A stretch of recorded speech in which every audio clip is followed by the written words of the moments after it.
Individual success does not erase systemic patterns. Oh, join me as I dive into the journey of discovering true identity as a successful entrepreneur and business. And I challenge you and myself to share everything I learned along the way. As entrepreneurs and business owners, we've all been there, chasing what we think success looks like, only to find ourselves lost in the process. But what if I told you that the key to lasting success lies in not in the external validation, but in discovering your true identity? This journey is essential because it allows you to align your actions, your goals, and your values with who you truly are, leading to a more authentic and fulfilling career and life. See, often we're trying to fit into patterns of this world and masking who we are and what we are created to do. Putting a round peg in a square hole never worked.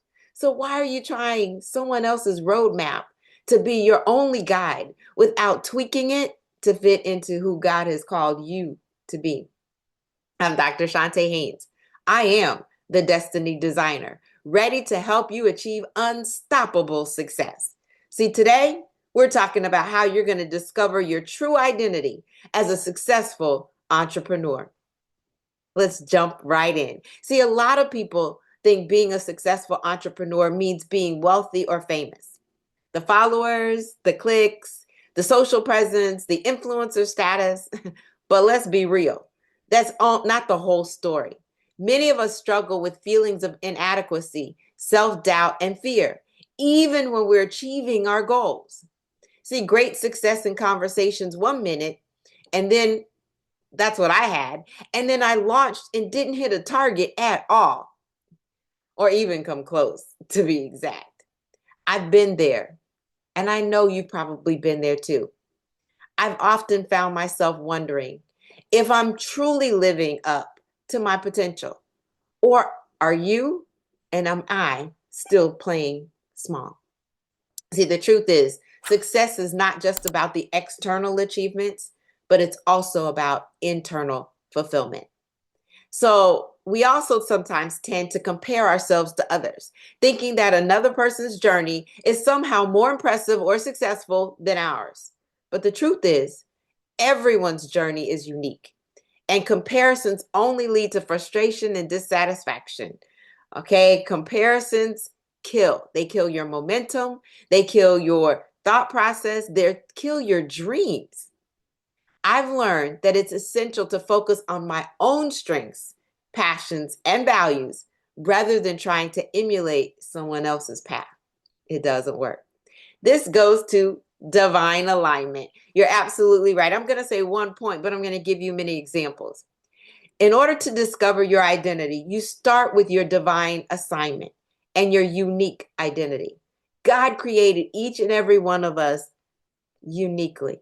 He said, I knew you when I formed you in your mother's womb, and I created you to be.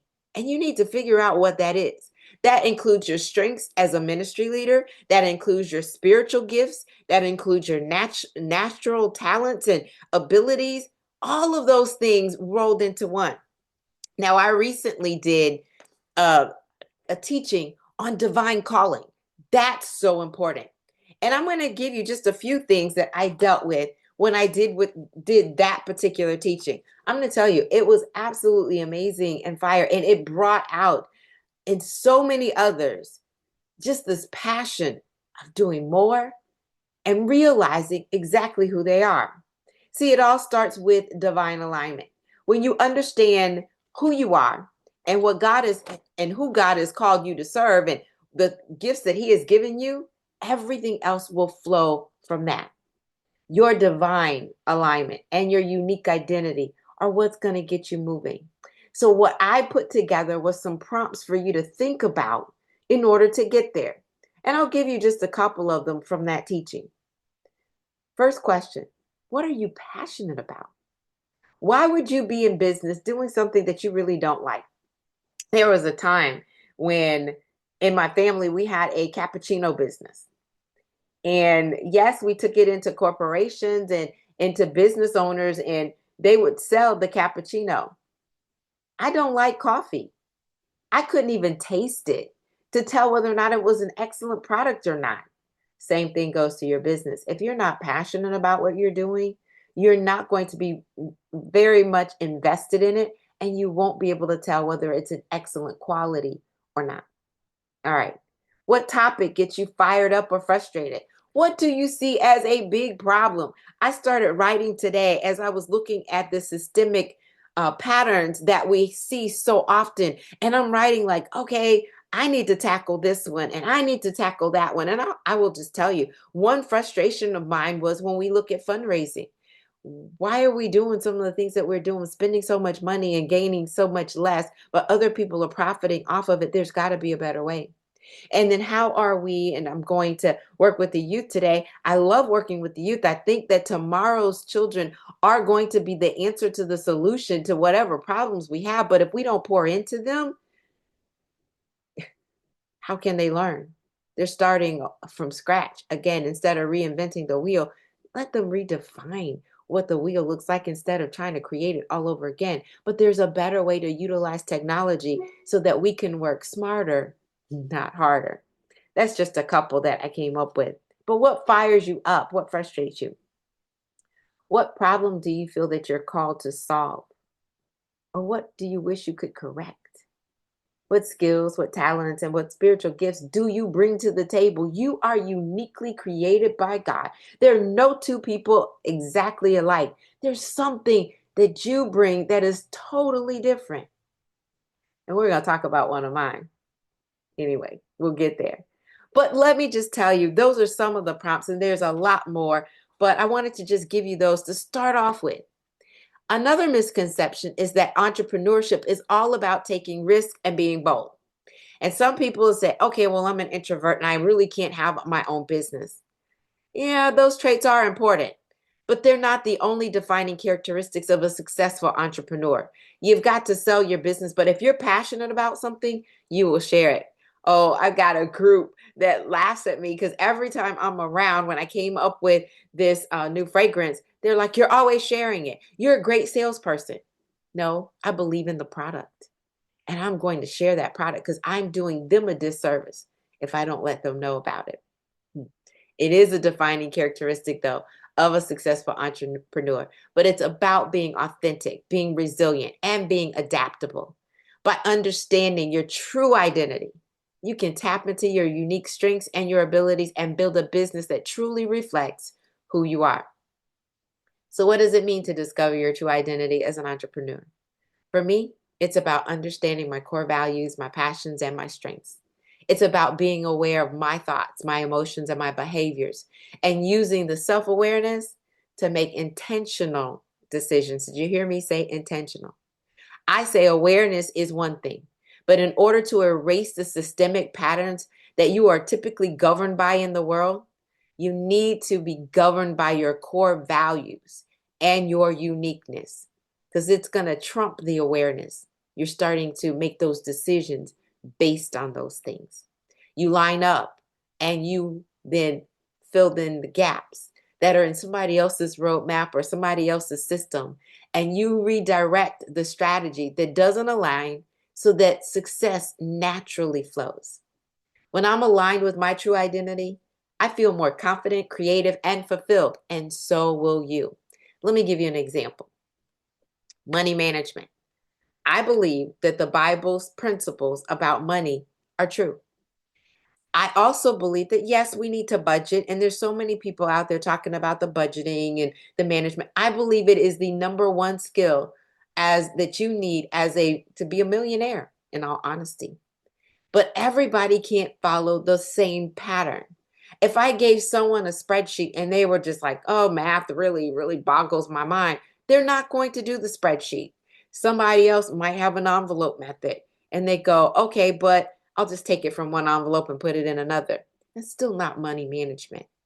What I had an opportunity to develop is biblical financial personalities to show you one tip of what you can do differently be based on your personality, because you are uniquely called and gifted. You have some divine alignment on the inside. You look like your heavenly Father, and some of those things are great. You can be STEAM personality going, I like spending, thinking emotionally about memories. I am a giver, and that is absolutely fantastic. But if you continue to give and give and give and give, your budget is not going to be able to support it. You cannot do the money management. You will be so stressed out because there'll be definitely more month than money, and it's not going to work. So I created, again, the creativity comes into play, these biblical financial personalities to show you how you can take your natural, unique gifts and tweak it so that your budget then works for you, not against you, and you feel authentic in doing it. Coaching is another example. There are so many that I have coached, and so many when I started coaching too, that I got success immediately. Oh, 75% conversion rate. Yeah. But when you recognize that it was only the people that you already knew, and not new business, not new people that are just finding out about you coming into your circle, you can't say that you were really successful with that system, because all they taught you to do is to go after the people you already knew.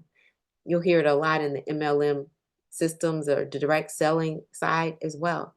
It's like you're going to burn those bridges after a certain point in time. You're going to run out of those people that have been knowing you for years. And did your system really work? Did the pattern or the roadmap really profit you? You get stuck. You understand? All right. So my journey to self-discovery has been a game changer for my entrepreneurial career. I've learned to prioritize my well-being. Yes, we have to take care of self. Nurture meaningful relationships, because those are important. Collaborations, mentorship, all of that. You need the right person in your corner.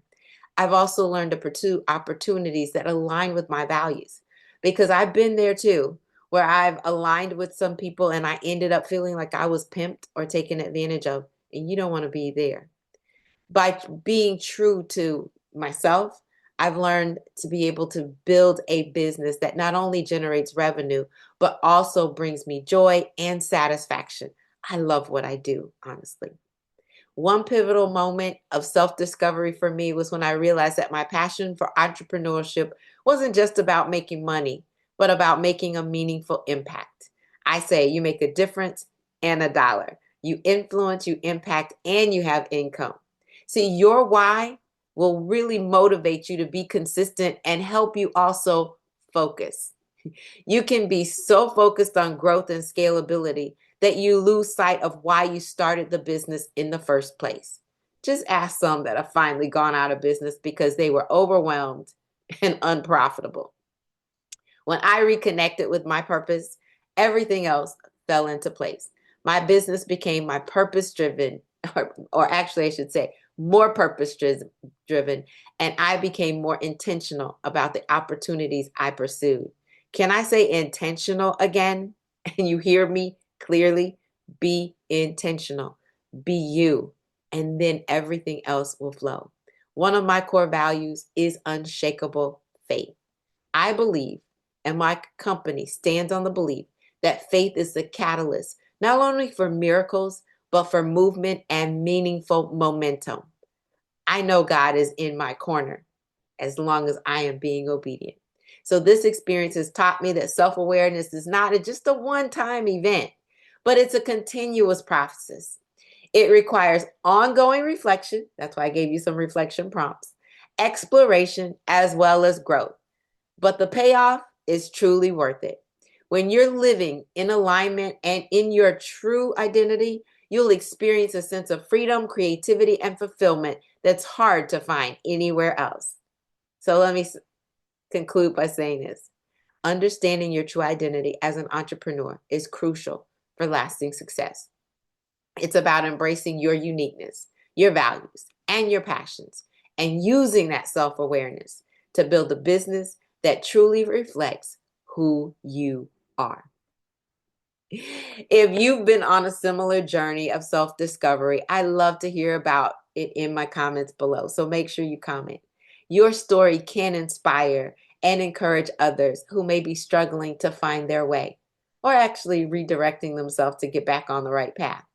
And if you're interested in building a personal brand as an entrepreneur, be sure to watch my next video where I'll be sharing some top tips and strategies for cultivating a sustainable impact.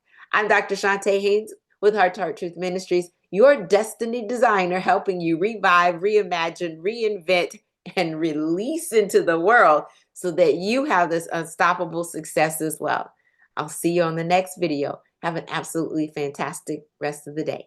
God bless.